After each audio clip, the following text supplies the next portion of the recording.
কতদিন ভাবে ফুল উড়ে যাব কবে, যেথা খুশি সেথা যাব, ভারী মজা হবে। তো হাই বন্ধুরা, সোনালি সকাল সন্ধ্যা ব্লগে তোমাদের সবাইকে স্বাগত। আজকে আমি তোমাদের একটা আচার বানিয়ে দেখাবো।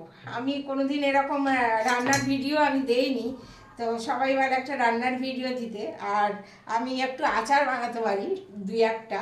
তো দেখো, ছোট্ট ভিডিও হবে বলে আমি আগে থেকেই রেডি করে রেখেছি, তো তোমাদেরও দেখাই, তোমরা এরকমভাবে করতে পারবে। আমি একবার করেছিলাম, ভীষণ ভালো হয় খেতে। তো তোমরা দেখো, দেখে নাও। এই দেখো, আমি কাঁচি দিয়ে না ছোট ছোট করে কেটেছি। ছুরি দিয়ে কাটলে হয়ে যেত তাড়াতাড়ি, কিন্তু হাতে লাগবে বলে আমি ছুরি দিয়ে কাটিনি। এগুলো ছোট্ট একটা কাঁচি দিয়ে আমি সব এরকম টুকরো টুকরো করে কেটে নিয়েছি, দেখেছো? দেখো, তো এই যে এই এটা কি করতে হবে, লেবুর রসে মাখিয়ে রাখতে হবে, নুন আর লেবু। দেখো বন্ধুরা, এটার মধ্যে এই 1 চামচ নুন দিলাম আর 1 চামচ দিলাম। একটু নুনটা একটু বেশি লাগবে। এই যে এখানে 3টে লেবু কাটা আছে। তোমরা যদি বেশি লঙ্কা নাও তাহলে তোমাদের 4টে লেবু লাগবে, আর কি পরিমাণ অনুযায়ী তুমি কীরকম লঙ্কা নেবে সেই অনুযায়ী তোমার লেবুটা তোমাকে দিতে হবে। এই নুন আর লেবু মাখিয়ে তোমাকে কিছুক্ষণ রেখে দিতে হবে ঢেকে।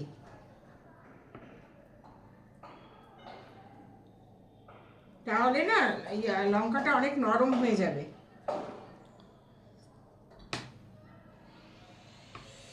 এটাও আরেকটু করে রাখলে ভালো হতো, তাহলে আরেকটু তাড়াতাড়ি হয়ে যেত, বুঝতেই পারছো। তো পুরোটা না দেখালেও তো হবে না। তোমরা যদি কেউ বানাতে চাও তাহলে না দেখালে আবার অসুবিধা হয়ে যাবে। এগুলো বীজগুলো আমি আগেই ছাড়িয়ে নিয়েছিলাম। এই দেখো, এটা একটু রেখে দিই কোনো কিছুতে, এখানে থাক। একটা চামচ দিয়ে অবশ্যই নাড়াতে হবে, না হলে তোমাদের হাতে টাতে লেগে যাবে। দেখো, এরকম করে একটু মাখিয়ে রেখে দিতে হবে।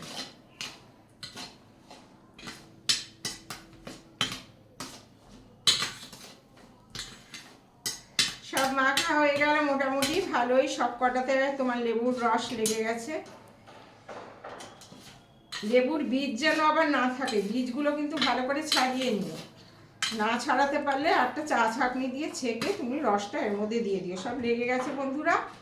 দেখো, এবার এটা আমি ঢেকে রাখছি, কিছুক্ষণ ঢেকে রাখছি। ততক্ষণে আমি অন্য একটা কাজ করি, যেটা হচ্ছে গিয়ে দেখো, এখানে নিয়েছি আমি 1 চামচ, এই চামচের, যেহেতু একটু লঙ্কা বেশি আছে, কালো সর্ষে আর সাদা সর্ষে 2 চামচ, এখানে 1 চামচ 1 চামচ 1 চামচ করে। আর নিয়েছি সাদা জিরে আছে, এটার 1 চামচ। এই যে ধনে আছে 1 চামচ, আর এটা হচ্ছে মৌরি, আর এটা হচ্ছে আমার একটা কালো জিরা। এটা তোমাকে পরে দিতে হবে, এটা এখন রোস্ট করলে চলবে না, এটা হালকা করে একটু ভেজে নিতে হবে।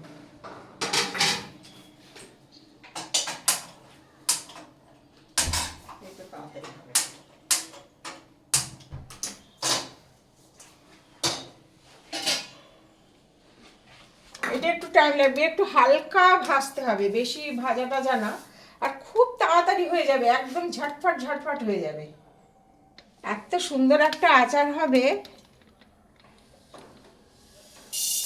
তোমরা চাইলে বেশি ঝাল খেতে চাইলে একটু শুকনো লঙ্কাও দিতে পারো, কিন্তু আমি আর শুকনো লঙ্কাটা দিলাম না, কারণ এমনিতেই আমাদের বাড়িতে কেউ ঝাল খাওয়ার অত নেই। এটা হালকা করে একটু ভেজে নিতে হবে। যাদের মনে হবে যে আর একটু ঝাল লাগবে, বেশ কড়া ঝাল, তাহলে তোমরা কিন্তু কয়েকটা শুকনো লঙ্কাও এর মধ্যে ভেজে নিও।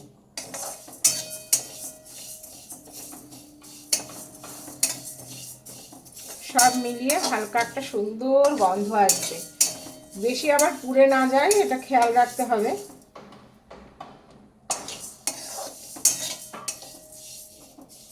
এটা একটু টাইম লেগে যাচ্ছে, গন্ধ বেরিয়ে গেছে অলরেডি। দেখো, আচারের মধ্যে এই গন্ধটাই যখন আসবে না, তখন খেতে খুব ভালো লাগবে।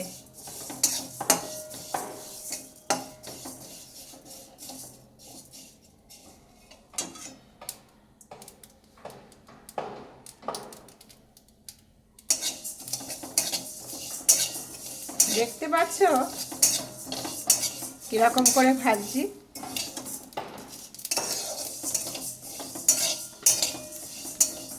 দেখো আস্তে আস্তে গন্ধটা ছড়িয়ে যাচ্ছে। প্রথমে তো হালকা গন্ধ ছিল, এখন বেশ একটু ভালো গন্ধ আসছে।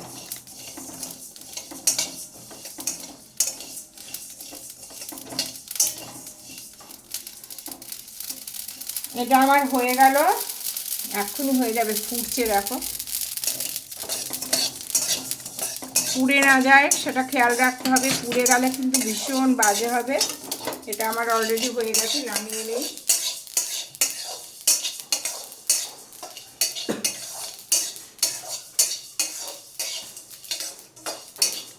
আমাকে আমাদের পাশের গুড্ডু ও আমার দিদির ছেলে, ও আমাকে ভিডিওটা করে দিচ্ছে, কারণ একা একা একদম ভিডিওটা করতে পারছিলাম না। আমি সকালবেলা থেকে চেষ্টা করেছি। ও আবার জিমে গেছিল, তার জন্যে আমার এটা দেরি হয়ে গেল করতে। নাহলে আমি আরেকটু সকালবেলা আমি এটা করতে চেয়েছিলাম। গুড্ডু আজকে আমার ভিডিওটা না করে দিলে আমার ভিডিওটা হতোই না, কারণ এটা একটু দেখানোর ব্যাপার আছে। একটু ঢেকে রেখেছি, দেখেছো। এটা কি করতে হবে, এবার একটু ঠান্ডা করে নিলে ভালো হতো।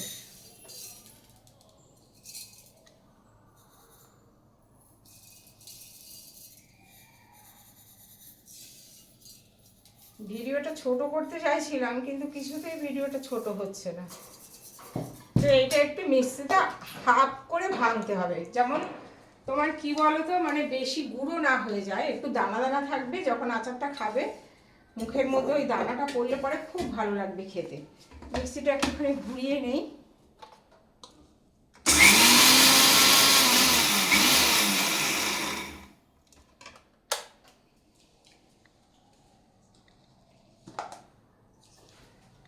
দেখো বন্ধুরা, এটা গুঁড়ো হয়ে গেলে, দেখেছো দানাটা, এ দেখো সব দানা রয়ে গেছে।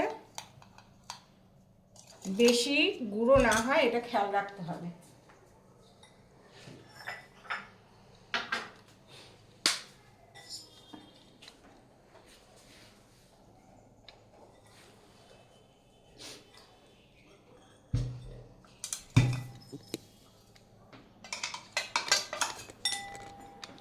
দেখো দানা দানা সব, মিহি করে এটা করবে না, মিহি করলে কিন্তু একদমই খেতে ভালো লাগবে না।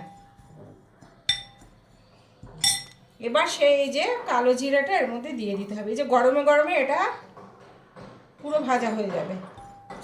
এটা একটু গরম আছে তো, কিন্তু তুমি যদি কড়ার মধ্যে এটা দাও না কালো জিরাটা, তাহলে কিন্তু কালো জিরাটা একদম পুড়ে যাবে, বাজে লাগবে খেতে, তিতো হয়ে যাবে। ঠিক আছে, আর একটু দেখো, একটুখানি মেথি দিলাম। এই যে মেথি দিলাম একটু,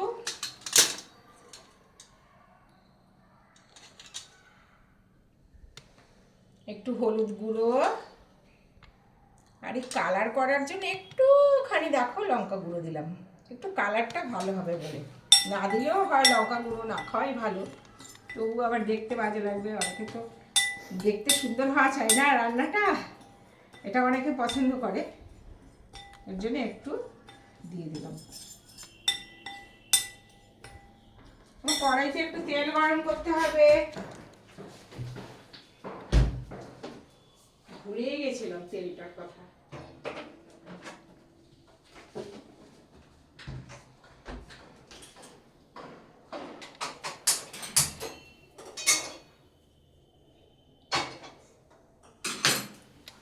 একটুখানি তেল গরম করতে দিয়েছি। এবার দেখো এটা হয়ে গেল, এটাও আমার সাথে সাথে হয়ে গেল, অনেকটা টাইম নিয়ে নিয়েছে। এটার সাথে খুব ভালো করে মেশাতে হবে। লঙ্কার আচার যা টেস্ট, না না খেলে বুঝতে পারবে না কত টেস্ট। আমি তো একবার বানিয়েছিলাম, অল্প একটু বানিয়েছিলাম,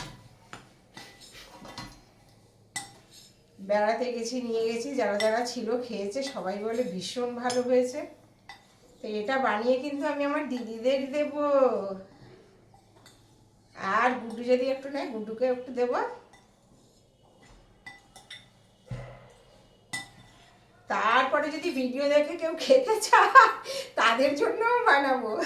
শুধু আমাকে কিন্তু ফোন করতে হবে যে কার কার এই আচার চাই, অবশ্যই বানিয়ে দেবো আমি আচার, কারণ এটা তো দেখছো কোনো খাটনির কিছু নেই।